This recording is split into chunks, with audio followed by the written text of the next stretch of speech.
Since medieval times, the land of the rising sun has struggled to keep those secrets that are unique to her soil.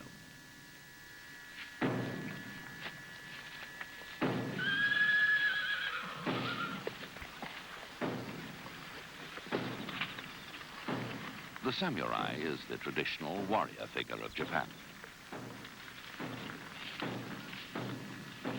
His approach to life and death, to loyalty and obedience, to killing and being killed, formed a way of life that the Japanese people have followed for centuries. We're going to search beyond the familiar sights and sounds of everyday life in Japan. And what we're searching for is the remarkable legacy that the Japanese people have preserved from their samurai heroes of the past.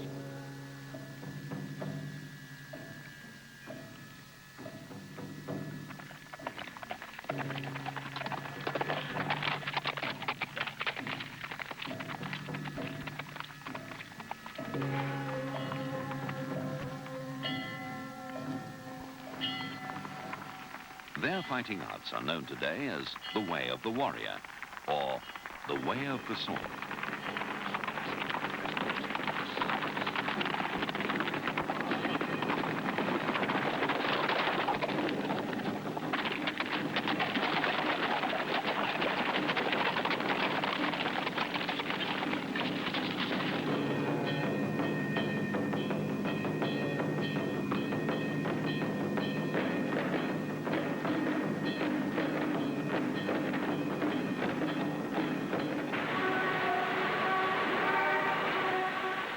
Behind this modern facade of bright lights and traffic fumes, 20th century Tokyo still hides her warrior past.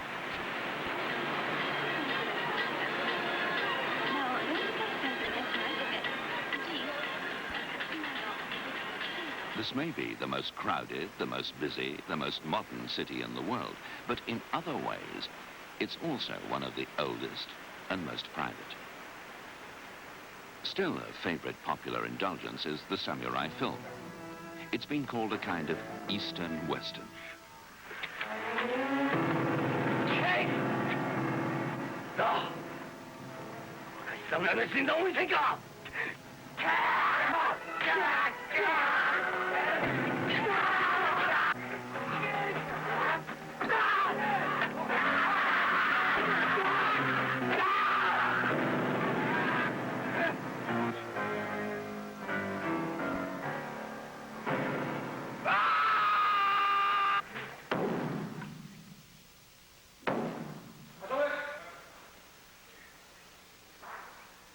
Judo is perhaps the most widely used and popular martial art in the world. Millions of people practice it.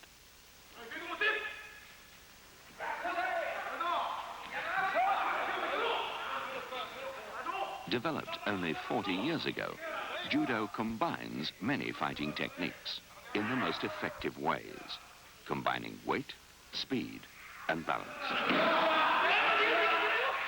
The founder of Judo was called Kano, and he drew his ideas from all the different fighting arts.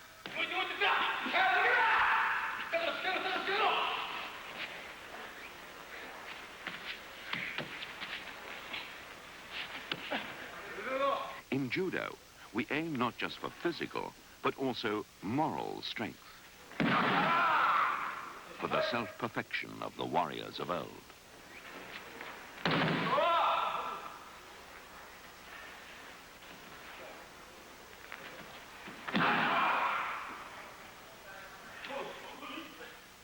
Above all, he said, we're striving for a state where, finally, the differences between oneself and others have been transcended.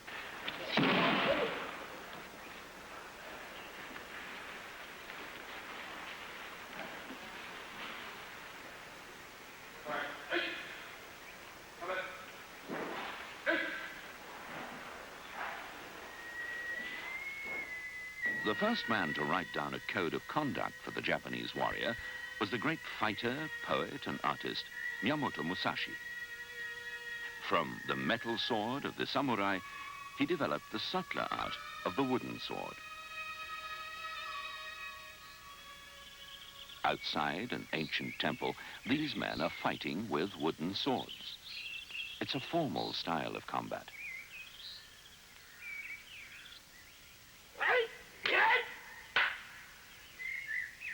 Once, these weapons were used just to train warriors to fight with real blades.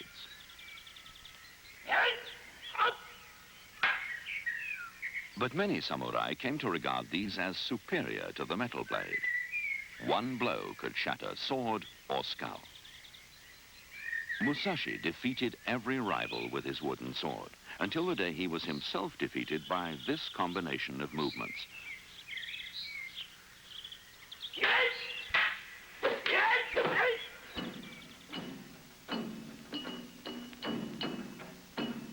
Another ancient form of fighting is naginata.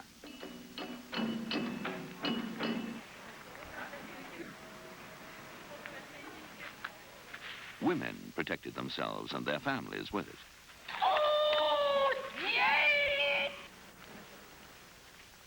Here, technique is only half the story. What really matters is the timing, strategy, and concentration.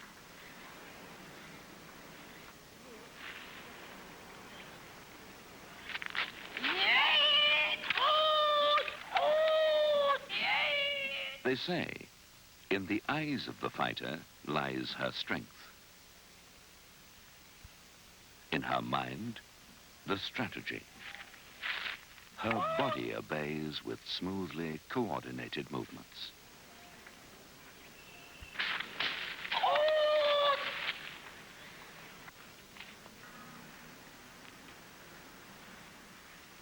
Kusarigama means fighting with chain and sickle.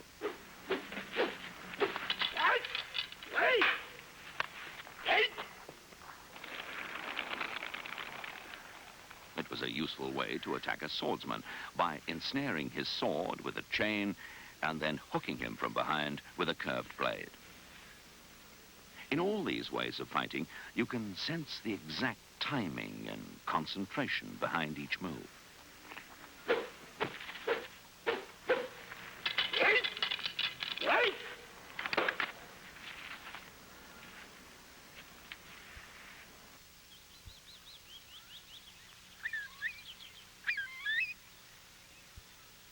Her unspoiled landscapes may be fast disappearing. But here, as in the city, if you look hard enough, you can discover a less familiar side of daily Japanese life.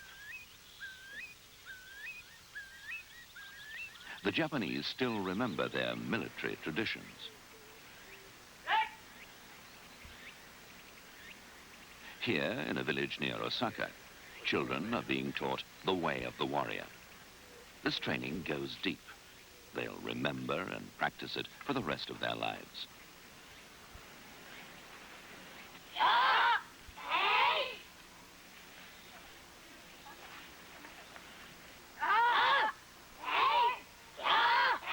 Their teacher is one of the last great masters of swordplay.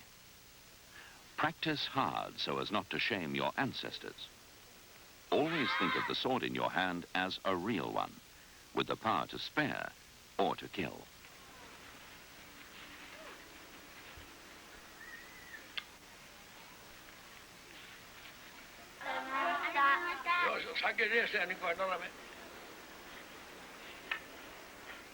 The disciplines of the martial arts that ruled this master's life are now passed on as his legacy to the new generation.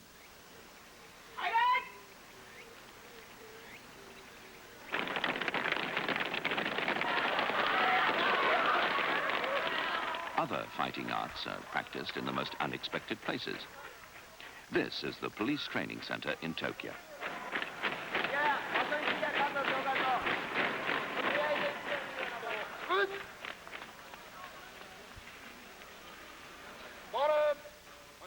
Notice how the Japanese have attached to these the same polite ritual as to all their other arts.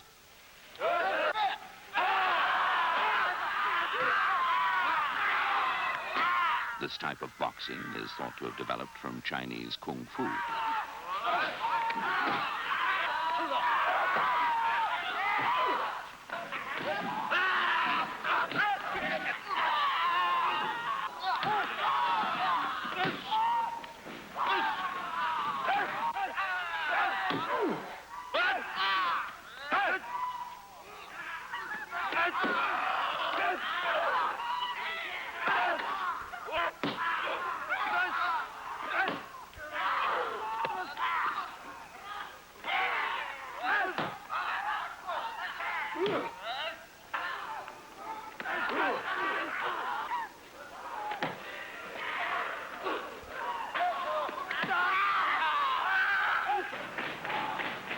As a part of their daily diet of discipline, these policemen are also taught the premier martial art of Japan, Kendo. Here, wearing a modern style of armor, the police are taught all the strategy of the ancient samurai sword fighter. And it doesn't come easy.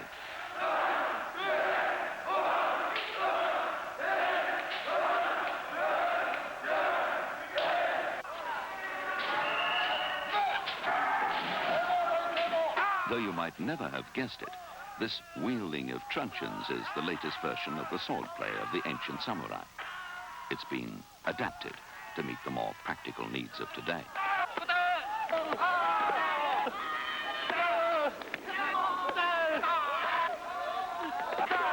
But it isn't only men who train here. These girls are being taught how to use their bodies as weapons of combat.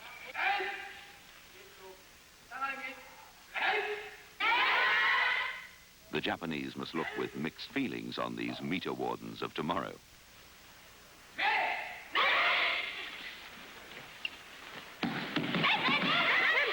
This is called Aikido, and it teaches the girls to overcome the wrongdoer by blending their energies with his. In this way, the weaker sex may become the stronger, they say.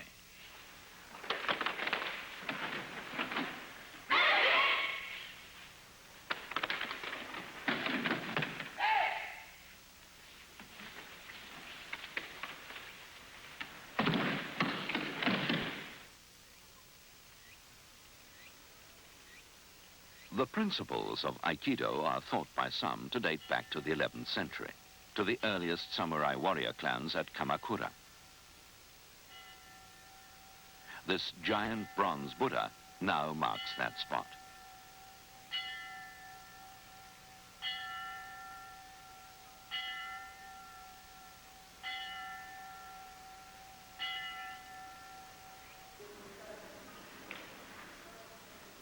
Aikido does have strong religious overtones.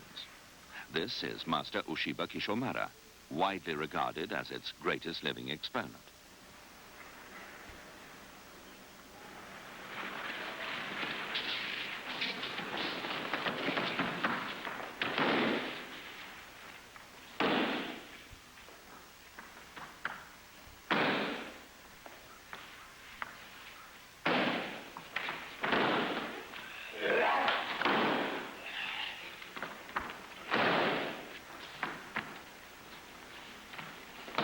The master explains, in Aikido, your mind and body become one, in a way of fighting that applies force through natural rhythms.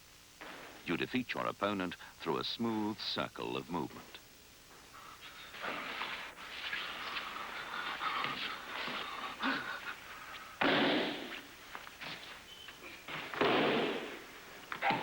Attack and defense are really the same thing, because you use your attacker's own strength to overcome him.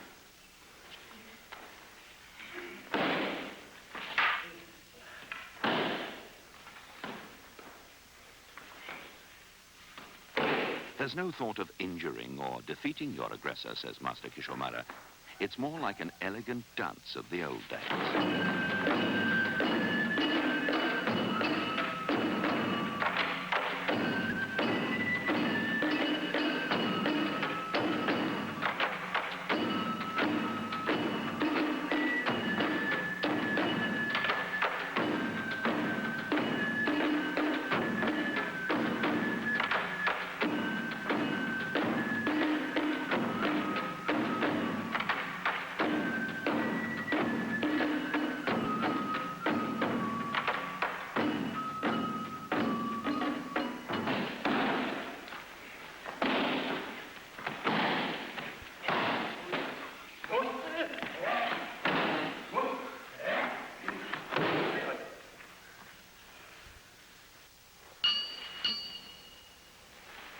Beside his crystal ball sits Yamaguchi Gogen with his wife. He's 10th Dan Master of karate, of almost mythical reputation. He's also a Shinto priest. Shinto is the traditional religion of Japan.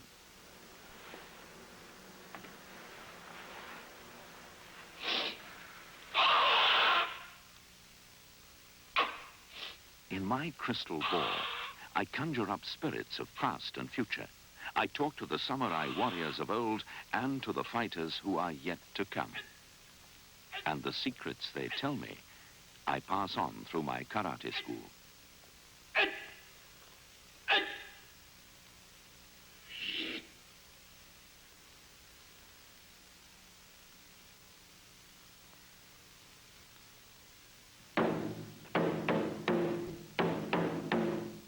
When he beats his drum, Yamaguchi is calling up the spirits of the past.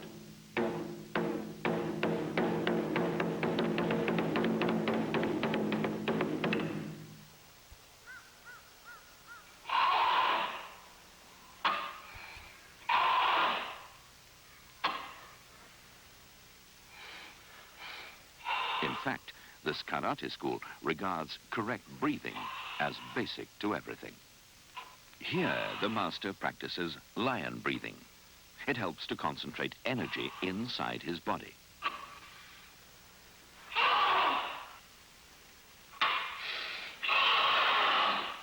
Millions of its followers all over the world tend to think of karate more as an aggressive than a defensive art. But not at Yamaguchi School. Here, they aim for self-protection and self-perfection, but never aggression.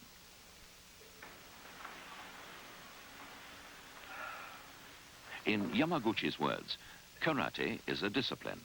It also means you're not to be beaten if you're attacked. Literally, karate means open-hand fighting.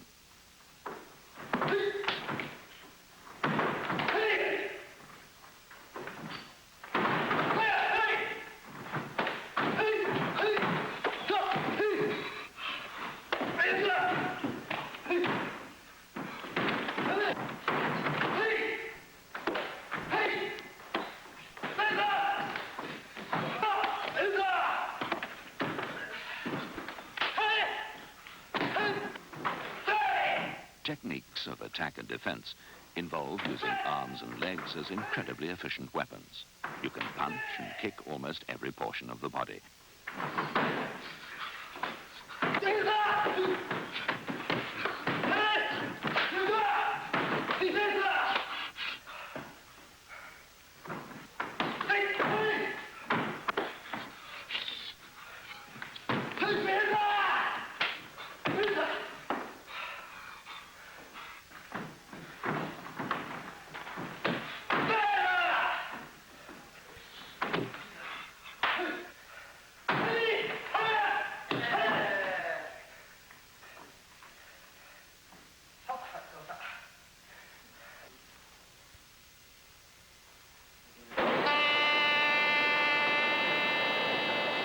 So all sorts of people, for all sorts of reasons, take up the fighting arts. But the Japanese believe that through their martial arts, they can reach ever higher standards of work, pleasure, and success in all things. But in searching for the deeper roots of these traditions, we're inexorably led away from the bustle of the modern city towards the landscapes and temples of old Japan.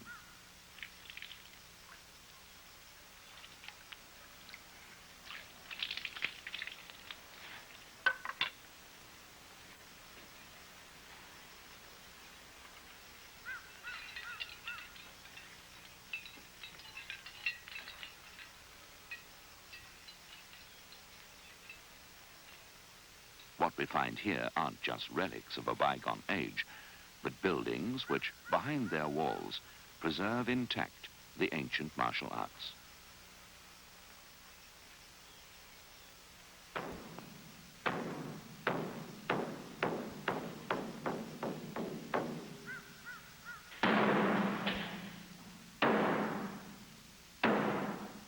This is the combat hall of the Imperial Palace of Japan. This is where the emperors used to come for centuries to watch their warriors fight.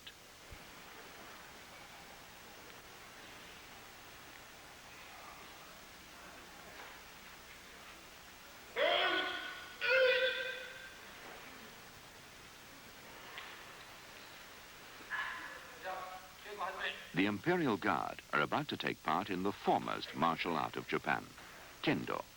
It means way of the sword.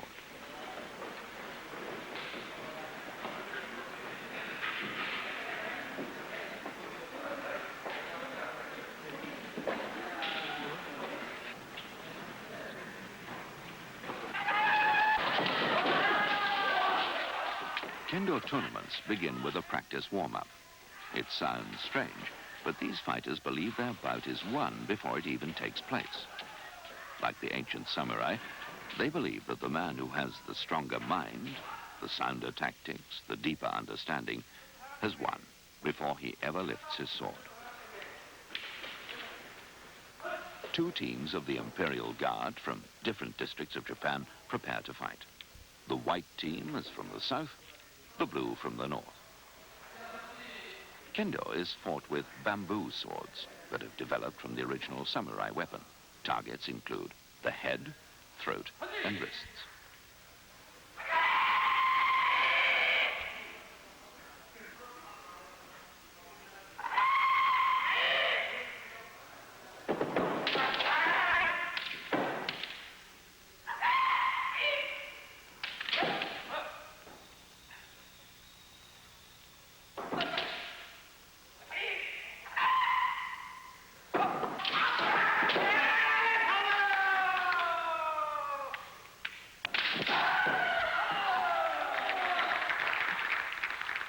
The Kendo fighter learns to treat his opponent not as an enemy, but in the words of Miyamoto Musashi, as an honored guest.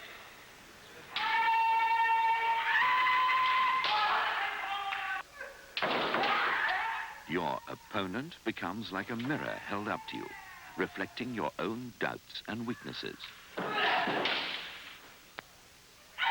To overcome your opponent is to overcome your own fears.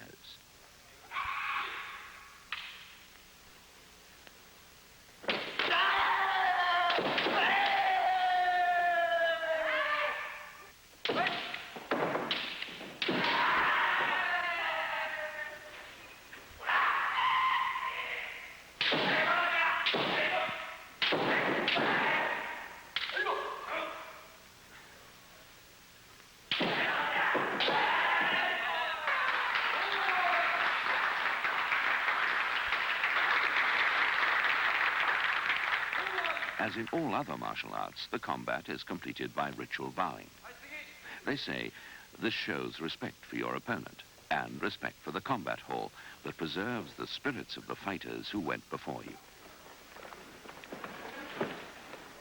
The Japanese relate their martial arts to all of life's activities, financial, moral, and social. In Kendo, as in all their other fighting arts, they still preserve the warrior spirit of their past.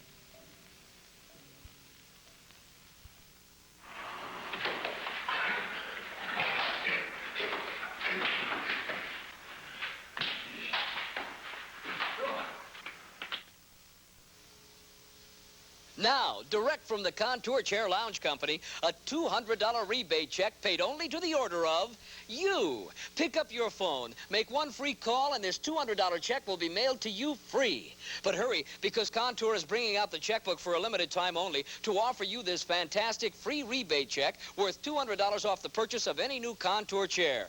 Get free facts by mail about Contour now. It may be the most comfortable chair ever invented.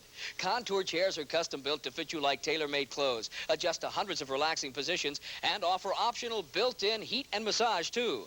Call toll-free and get your free $200 rebate check and this free information pack Contour chair catalog. Call now to get your $200 check and catalog free through the mail. There's...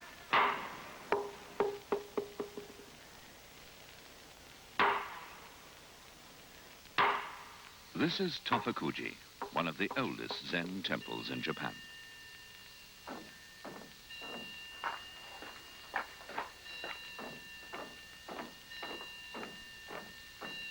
Zen brought to Buddhism something uniquely Japanese, a humor and a vitality affecting everything in life.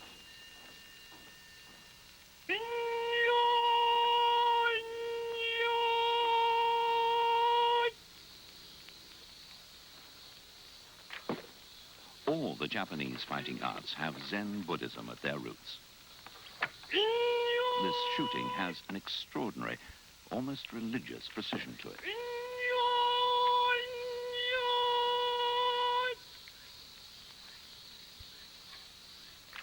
Mounted archery was once the pride of the samurai warrior.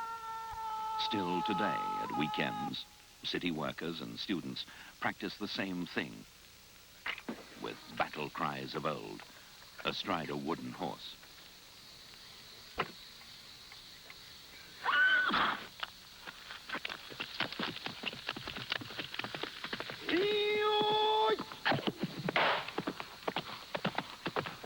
The warrior's arts were once known as the way of the bow and the horse.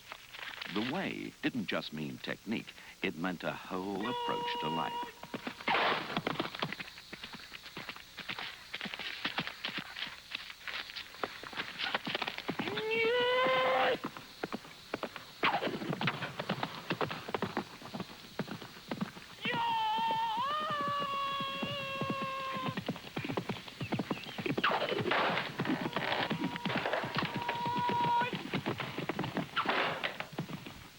Bow and arrow, like the sword, were weapons of the noblemen, and many devoted their whole lives to the practice of them.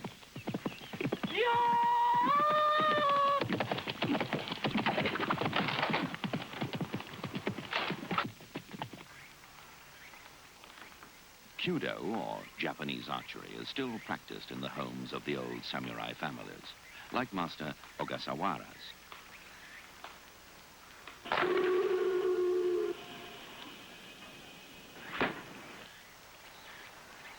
The real secret of archery lies in control of breathing. In the master's words, there's no quick and easy way about it. Learning archery means learning to accept incredible hardship and discipline.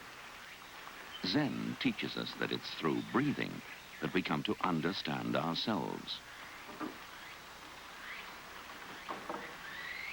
Breath weaves our movements together into a kind of rhythmic sequence. You have to be patient to master the skills of archery. When, after 4 years training, a student asked me how much longer it would take, I told him, the way to this goal is not to be measured.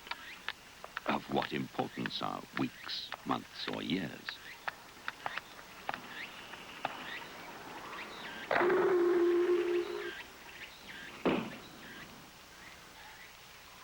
The sound of the bowstring is supposed to have the power of banishing evil spirits.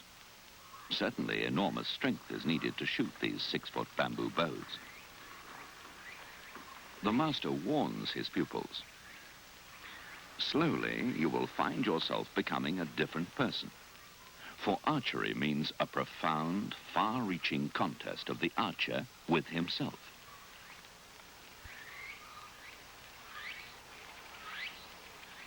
You'll see with other eyes and measure with other measures. And it'll happen to all who are touched by the spirit of this art.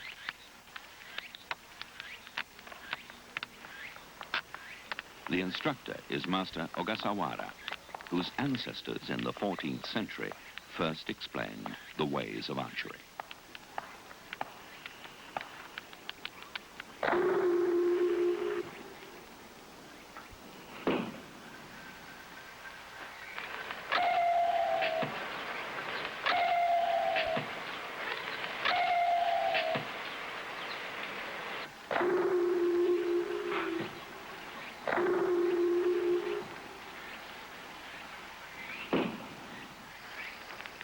It's a unique occasion when the master himself performs in the samurai costume of his forefathers. He's shooting with a ritual whistling arrow.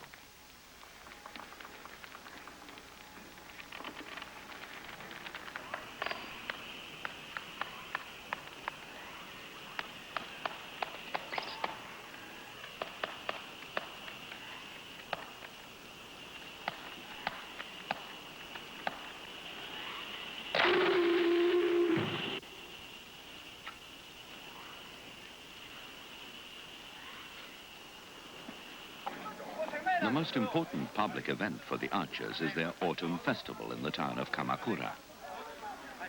From the shrine where samurai warriors prayed back in the 11th century, these holy arcs are brought down once a year and carried along the Kamakura High Street.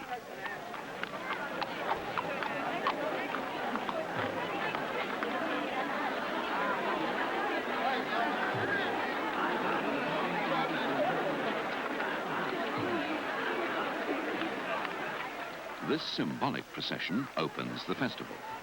But it's clear, even by this early hour, that some sections of the march have consumed more than their fair share of festive spirits. In this case, the Japanese rice wine, sake.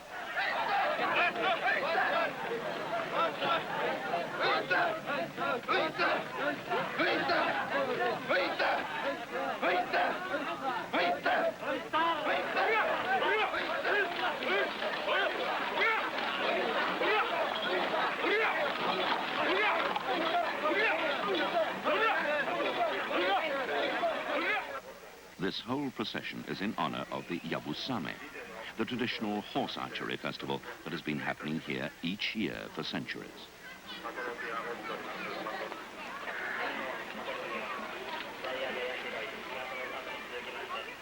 There's an air of nervousness and expectation all around the course. It's in the crowds, the riders, and the horses.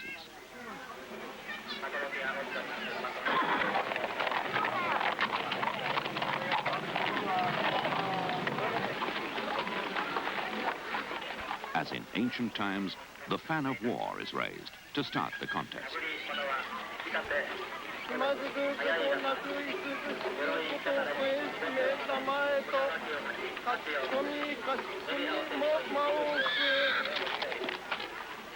These mounted archers will have to shoot down targets placed only seconds apart. As they shoot their arrows, they've got no reins to guide or stop their horses. Their only control is with their knees on their horses' saddles.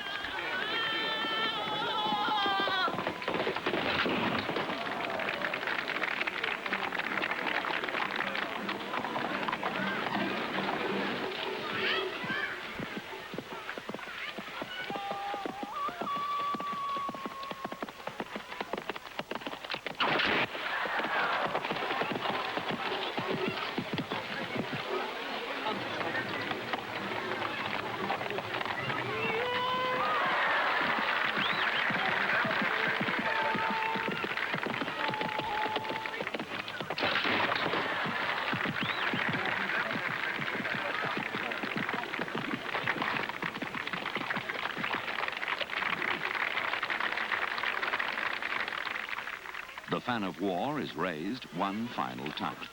The last rider must hit his target.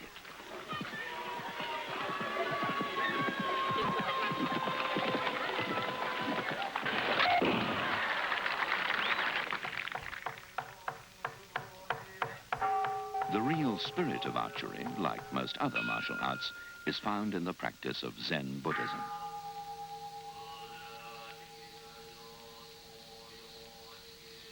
Complete control of body and mind was as important in Zen as in all the fighting arts.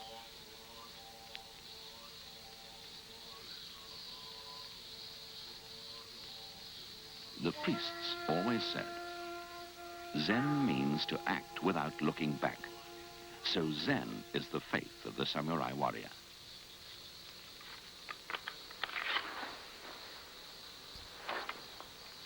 Aijutsu, or sword drawing, depends on unsheathing and delivering a fatal blow. This was often done against slow or unsuspecting enemies, much like a Western gunfighter.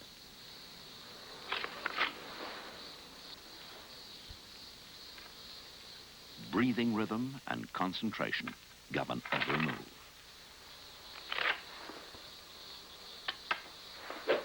The samurai believed his sword wasn't just a military weapon, but also, strangely, a spiritual one. He believed its power for good was stronger than its power for destruction. This he owed to the teachings of Zen.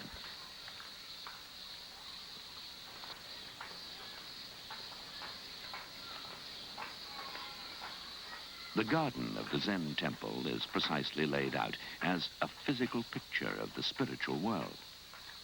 Everything here should be in harmony. But harmony inside the monastery is enforced with stern discipline by Japan's oldest living Zen priest.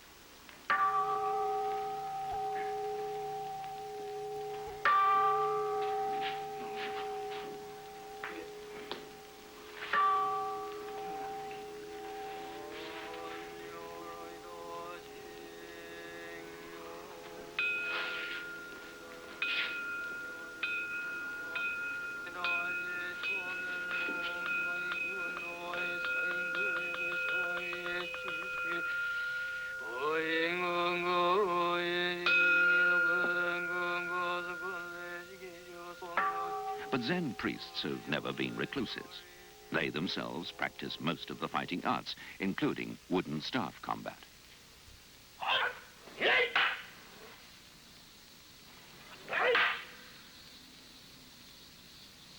It's strange to think that the martial arts developed inside the temple grounds. Traditional jiu-jitsu was fought there too.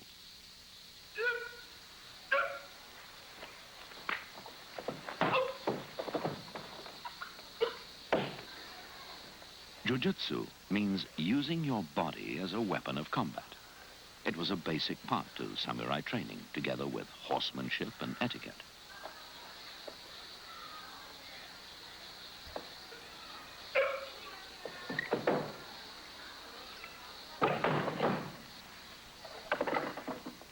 To raise funds for their temples, Buddhist priests even became professional wrestlers, sometimes known as sumotori.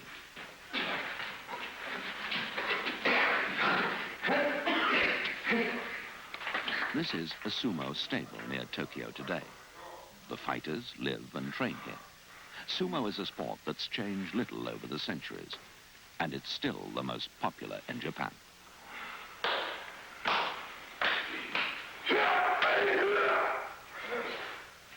The master here is former grand champion Wakanohana, one of the greatest of all time. He rules his stable with an iron discipline. Junior wrestlers have to clean, serve, and bath their seniors.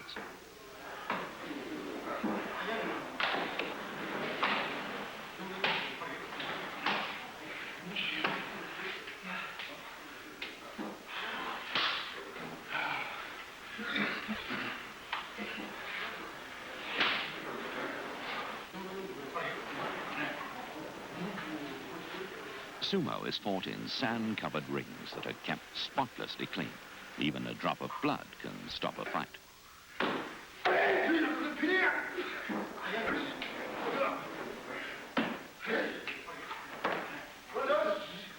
It's surrounded by tradition. A Shinto shrine sits above the heads of the wrestlers, who worry about every detail of their appearance. These men weigh anything up to 30 stone. That's 420 pounds. This weight is mostly in their huge bellies.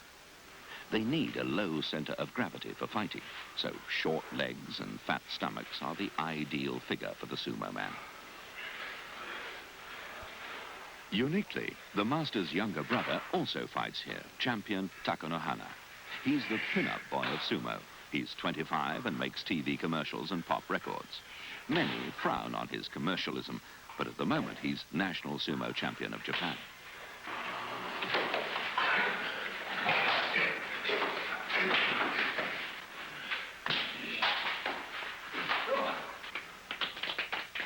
A stable's reputation and its finances depend heavily on its champions.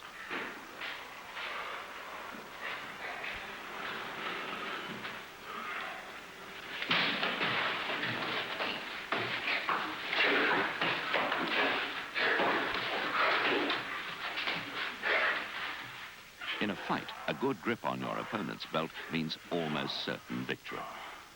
A bout is won by flooring or shoving your opponent out of the ring. Every sumo fight is a mixture of speed, strength, and psychology, and it can end just as suddenly as it began.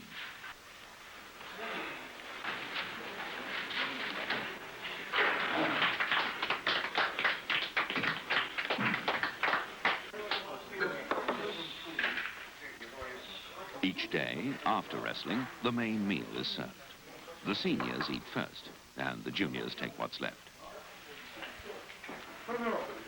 Their stew is called chanko nabe, and it's said to contain everything but the kitchen sink. Today, there's giant squid, cooked with soya and sugar. Often, it's washed down with staggering amounts of beer and sake.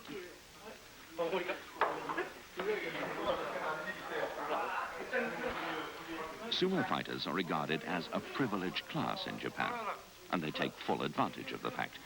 In many ways, these tough men are quite pampered.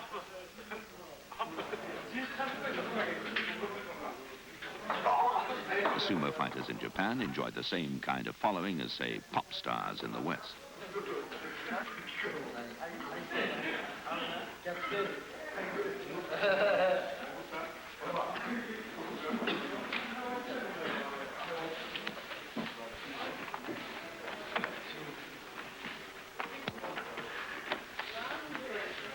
Instead of photographs, sumo fans collect the handprints of their heroes. And for the fighter, it's another way of earning a little on the side.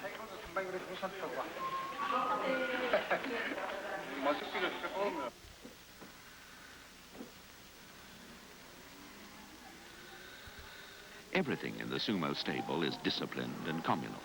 They do their own washing and cleaning.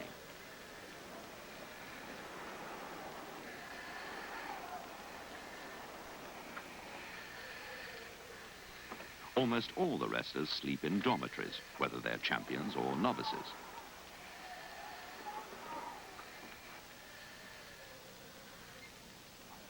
All their thoughts are about sumo and about the great fighters who went before them. The greatest of them all was the one-eyed champion Futabayama, who reigned unbeaten through the 1930s. He was worshipped by the whole nation. His pre-fight ritual was his self-dedication to the gods. Above him, the roof is modeled on a Shinto shrine, and the ring in which he stands is the symbol of chaos. The year is 1940. Outwardly, Futabayama symbolized the strength of the Japanese nation. Only after he'd broken every record in the book was he defeated, in the midst of the Second World War.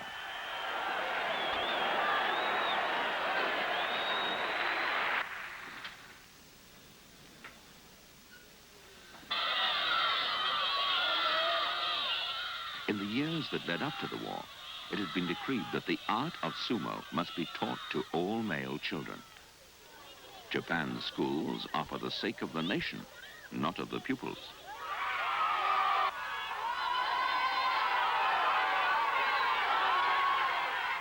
By World War II, the way of the warrior had become the way of nationalism and of loyalty to the emperor. These young kamikaze pilots went to sacrifice their lives in battle with the same ritual as the samurai of old.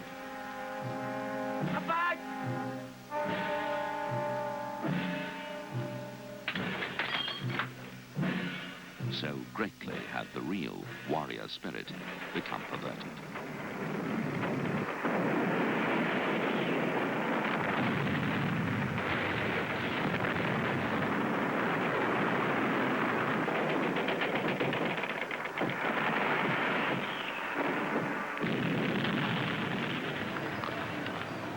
Post-war Japan set about rebuilding her country and her pride with extraordinary energy. But the influence of American culture brought a change towards ideas of competition and winning or losing. Today, however, millions of people from all walks of life practice some form of fighting art. And this has now spread to almost every country in the world. But it's not just to keep themselves fit that these people practice the martial arts. It's also to rediscover the real traditions of their warrior past.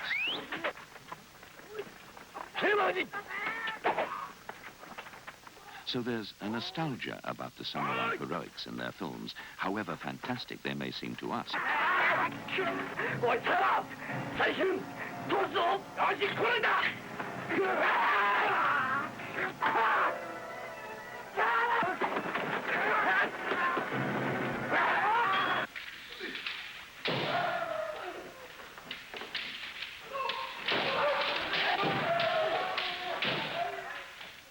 basement of a Tokyo office block, a kendo combat class is taking place.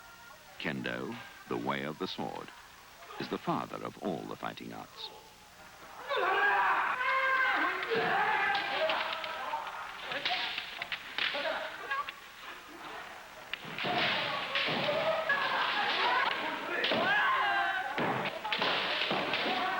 All these fighters are watched by their master. To him, each kendo move had a symbolic title. The red leaves cut, the mountain sea charge, the Chinese monkey's body, and each signified an attitude to life.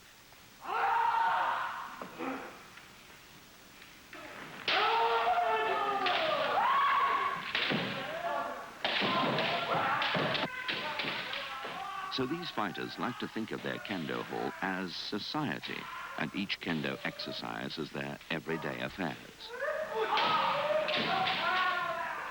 Their relationship to their master is typical of attitudes that run all through Japanese society. Deep respect and obedience to authority.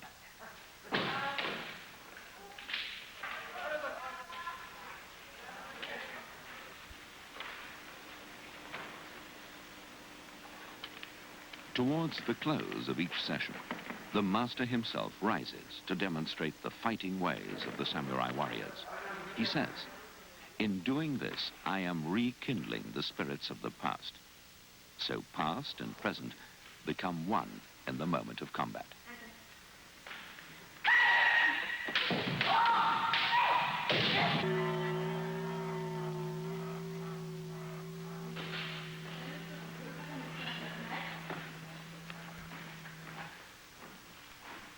At the close of each session, the fighters remove their masks. They're revealed as leading businessmen and politicians, directors of major Japanese companies. It's men like these who run Japan. They believe that the martial arts give them an understanding of psychology and tactics that helps them in all their dealings, both political and business, at home and overseas. They've learnt, the way is in training. Do nothing which is of no use. Distinguish between gain and loss in everything you do. To these men, strategy in the martial arts is strategy in life.